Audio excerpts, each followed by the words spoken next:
निश्चित रूप से भ्रष्टाचार की जो इमारत है वो आज ध्वस्त हो गई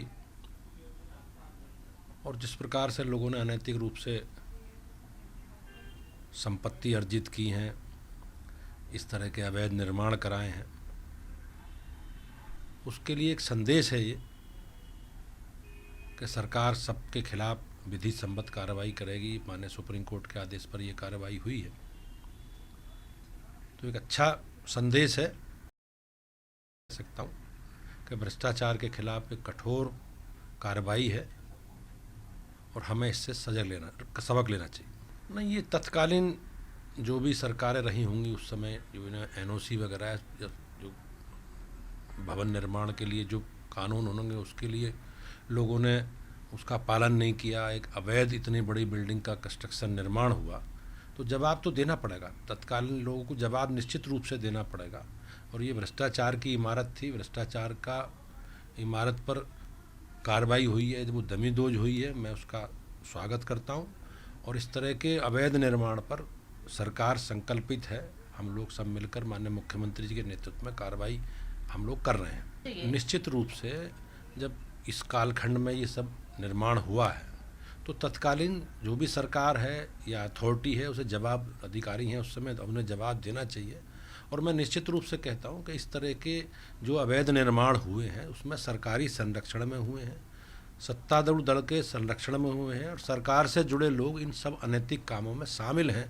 इसी के खिलाफ सरकारों ने कार्रवाई नहीं की, तत्कालीन सरकारों ने। तो सरकार को कार्रवाई करनी चाहिए थी, लेकिन समाजवादी पार्टी के लोग उस अपराधियों का, अनैतिक काम करने का, माफियाओं को संरक्षण वो देते रहे हैं हमेशा, इसलिए उन्होंने कार्रवाई नहीं की। लेकिन आज सरकार माने सर्वोच्च न्यायालय के आदेश पर यह कार्रवाई हुई है, मैं उसका स्वागत करता हूं, अभिनंदन करता हूं। निश्चित रूप से घर बनाना एक व्यक्ति का सपना होता है और हम उस सपने का कहीं ना कहीं हरण कर रहे हैं।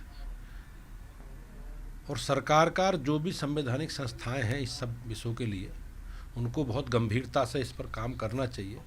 लेकिन जैसे मैंने कहा पुराने, या आपने भी उसका विषय रखा है कि तत्कालीन जो संस्था सरकारें हैं, सरकारों ने उन्हें सब इन भ्रष्टाचार करने वाले लोगों को, अवैध निर्माण करने वाले लोगों को संरक्षण में सब कार्रवाई हुई है। मगर सरकारों के संरक्षण में, सत्तारूढ़ दल के लोगों के संरक्षण में, जो अधिकारी हैं तत्कालीन उनके संरक्षण में, ये सब उसके बगैर ये नहीं हो सकता। तो इस पर ज़रूर निश्चित रूप से विचार करना चाहिए, क्योंकि हम किसी के जो आदमी जीवन में मकान बनाने के सपने देखता और इस तरह के भ्रष्टाचार के कारण उनके सपनों को ठेस पहुंचती है, तो इस पर निश्चित रूप से सरकार ने अच्छा कदम उठाया है। आज ये भ्रष्टाचार की इमारत ध्वस्त हुई है, एक बड़ा संदेश है ये। और भविष्य में भी हमें इस पर सजग रहना चाहिए। अवैध निर्माण कहीं भी हो, हालांकि सरकार हमारी माननीय योगी जी के नेतृत्व में इस तरह के जितने भी अवैध अतिक्रमण के काम हैं, अवैध बिल्डिंग हैं, उन पर सबके हम लोग कार्रवाई कर रहे हैं। बाबा का बुलडोजर चल रहा है और निश्चित रूप से आगे तक चलेगा ये। और क्योंकि सरकार, योगी जी, हम अवैध कोई भी काम को संरक्षण नहीं देना, भारतीय जनता पार्टी का, हमारे देश के प्रधानमंत्री जी का भी संकल्प है कि कोई अवैध कार्य को हमें संलिप्तता नहीं रहनी है। हमारी सरकार, योगी जी की सरकार, उस पर प्रभावी कार्रवाई कर रही है।